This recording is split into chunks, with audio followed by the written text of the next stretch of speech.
I'm sorry, you'll have to, hopefully that I can be loud enough that you can hear. My name's Jordan, I'm from the Taxpayers Union. Thank you for attending. This is our 4th event on our 4.5-week roadshow tour of New Zealand. And why are we doing this? We're doing this because Nanaia Mahuta apparently consulted with local communities and councils about Three Waters. But then we learned that before the consultation had even closed, that she'd had any opportunity to read or listen to councillors, she'd already taken to Cabinet and had already made the decision to make Three Waters compulsory, despite the assurances earlier that Three Waters would be opt-in or opt-out. And so what we're doing is touring New Zealand to speak to the local communities that own and have paid for our local community water assets, and to actually learn and listen from those affected communities. And the reason we're doing it is for 2 key reasons. The first is that this bill that was tabled on Thursday, the select committee considering it should get out on the road and talk to the communities affected and get out of Wellington and listen to the opposition around the country. The second reason we're out and about is that we're looking for community leaders, and we're joined here today by your fine Mayor Graham Smith, who we're going to shortly ask to speak and also sign what we're calling the Community Leaders Appeal to the Prime Minister to protect local democracy and stop Three Waters. So I've had a few questions over the last few days. Why is the Taxpayers Union focusing on Three Waters? Well, a lot of people are concerned about the co-governance aspect, but I'll ask you a question. Do you think co-governance is going to lead to higher taxes or lower taxes?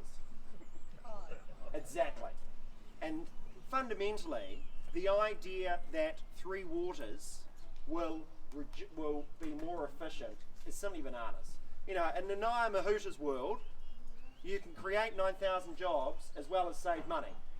Now that even the bill itself specifically makes provision for you can't pay people less than what they're currently being paid. It's like a ratchet clause in there. So high water costs.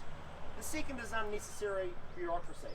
Now the Mackenzie Council, I understand, is very good. You keep the bureaucracy to the minimum. Wait until you have to call Christchurch to get the fault outside the front of your house fixed. I will bet my bottom dollar that it will take a heck of a lot longer. Because this is one of the mad things about the proposals, is that you can maybe argue there is some room for efficiencies with the drinking water and sewerage. But for stormwater, it is inherently connected to our local roading network. And that's not going away from the council. This is going to be a bureaucratic nightmare. So unnecessary bureaucracy. The third, and I think it's the reason why we've had such a good turnout here and at the previous events, is you're losing local control. You're losing the control of what you own and what you have paid for. And with the greatest respect to Graham, if it goes wrong, you can kick the buggers out. Because this might be news to Willie Jackson, but a bad democracy is better than anything else he's putting forward.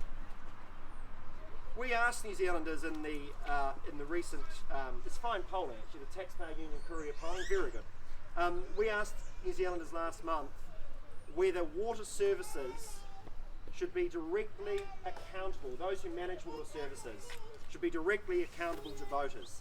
And 76% of New Zealanders said yes, just 8% no, with 15 undecided. Now in politics, 76% of the population have a yes, are on the same side on the yes no. That is overwhelming. And the last point, high water costs, unnecessary bureaucracy, no local control. The last one is the undemocratic nature of this thing. And I know that's what is motivating a lot of the concern around the country. And I come back to, Do you think that co-governance is going to result in higher or lower taxes? So we say there might be three waters, but there's zero gain. And I want to hand over to Graham Smith now to have a chat about his views on Three Waters and the council, what they're doing to stop it, and then after he's hopefully signed the community appeal, there'll be a word from our sponsor. Thank you. Well, good afternoon everyone, and great to see you all here. Yes, we're really concerned, and that's why we're here today. It's not just about the Three Waters, I think it's about democracy. Democracy that is now being threatened as the government tops down rather than bottom up and make some decisions. We are, as far as Three Waters, Mackenzie District Council is particularly concerned about this, because not only will we lose our voice, and it's a very small voice, but we don't have a lot of debt, and we've put our community money, that your ratepayer money, into infrastructure. That infrastructure is now going to be stranded. We won't get the money back. The government's going to borrow something like 400% on our debt-free infrastructure and debt fund this new water entity. The legislation has just gone before Parliament yesterday to put the four entities in place. We've strongly opposed it. We're not opposed to water reforms, because we think that's the way we all have to do and make the most of improving water. But what we are concerned about is the way that they're going about it. We were a party to a $5 million tranche 1 funding, which we were guaranteed we still had the option to opt in or opt out of the water reform. That was taken away from us as this government just pushed through Nanaia-Mahuta. Mackenzie's part of 32 councils in this country, and around about a month ago 22 of we mayors met with Nanaia-Mahuta and put a compromise plan in front of her. And a compromise plan was we were going to work towards improving water, but we would work within catchment groups in our area. And we already have those plans in place, and it will work. It won't mean a huge bureaucratic system of centralisation. And we've seen what the governments have done before. Go back to the railways and the post office. All those centralisations fell down. Governments just can't run them. So I stand here for all of the ratepayers in Mackenzie.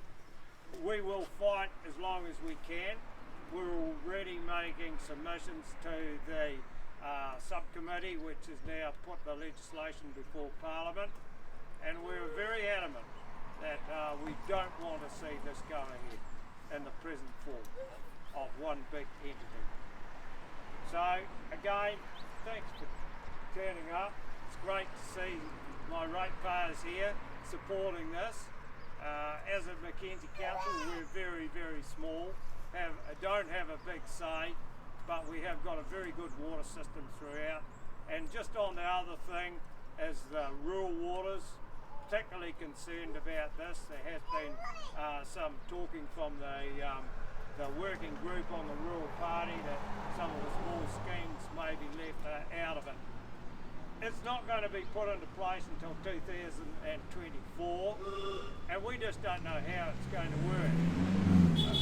We're already having a lot of pressure put on our staff, and we don't have a lot here, our engineers and our water people, to actually join with the government entity for the Three Waters, which is very unfair.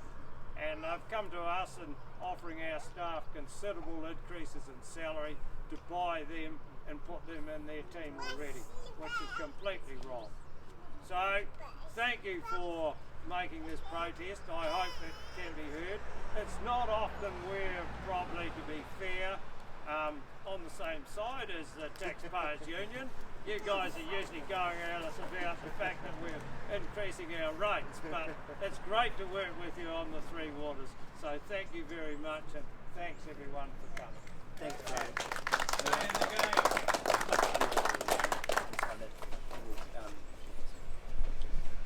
What a great mare. It's really interesting. We look really closely at with there's a correlation between size and efficiency, and because there's often a view that bigger is better. But some of the most efficient councils in the country are the little ones. Brilliant. Thank you, Graham. The Water Services Bill, I will touch on that because given the rural nature of the community. I think it speaks volumes that in that piece of legislation, the NATSA Act put up a proposed amendment to exclude schemes of less than 5 or 10 households, and it was voted down. Because one of the things that's just disgusting in that is that it will likely capture if you're supplying just one neighbour or even a second dwelling. This is we're talking a lot with Groundswell about this, and I know that they got some legal advice in relation to it and are working hard on that issue. But not only could you be caught by the same Rolls-Royce standards that apply to us townies if you supply one neighbour or even just the sharers' quarters off the same supply as your home, but your neighbours are incentivised to dob you in. It's just disgraceful. This is not what New Zealand is about. My background's law, but this is this Three Waters could only be come up with people that are ex-student politics and lawyers, because it is just bananas, and it's even worse.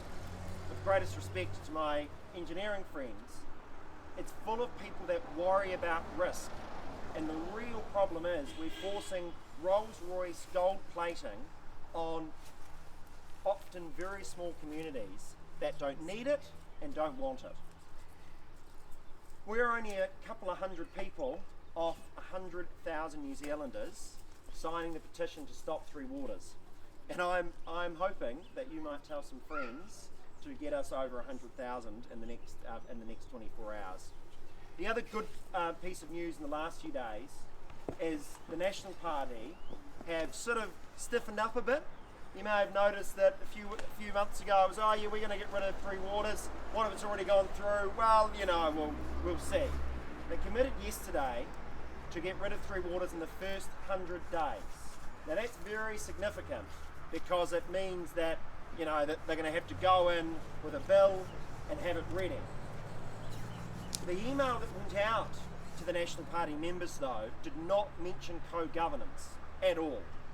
And our risk here is we could get a change of government, but not necessarily a change in direction. So our work must continue to get them to stiffen their spine a little bit, and to ensure we don't just get a 2.5 waters instead of a 3 waters. You'll see the wonderful yard signs that are around. We need to grab the ones we've given out back, because we need to, obviously, we've got another 30 cities to go through. Actually, it's growing. Every day it's more, because we keep getting people contact us saying, you're coming through the town but you're not having an event. You need to have an event. But we are selling them. After this, if you want, we've got t-shirts. We've got the enormous big banners. Wasn't it great that despite the media not covering the Three Waters issue almost at all, travelling around over the summer break, and there being everywhere those enormous Stop Three Waters signs, that we're just not letting them get away with it. We had a generous donor heavily subsidise those. We've more than halved the price. $50 get one of the big Stop Three Waters in the back of the ute. And the final message has also got Stop Three Waters t-shirts. We're going to give your fine mayor one of them to thank him. But the final note is from the sponsor, which I'm very proud to say is literally thousands of New Zealanders such as yourselves that care enough about this radical idea of democracy and localism to make this effort and the efforts of the legal case that hits court in August, this and the TV ad and some other stuff I can't wait to tell you about. But you guys, you give us the ability to make this fun, because the government was counting on us running out of steam last year. And I recall sitting down with the board and staff thinking, how do we keep the momentum over summer, and how do we keep this in the public's mind? And so far so good. Now I'm reliably told that where I'm from up in Hawke's Bay, that those local MPs are feeling it. And I know when they're making comments like that to me that is a reason to double down, not pull off. So if you don't get the emails from the Taxpayers Union, you're not yet a subscribed supporter, I encourage you to sign the petition and sign up at taxpayers.org.nz or 3waters.nz. But to those among you who make this possible, thank you so much, and together, let's stop Three Waters. Thank you so much.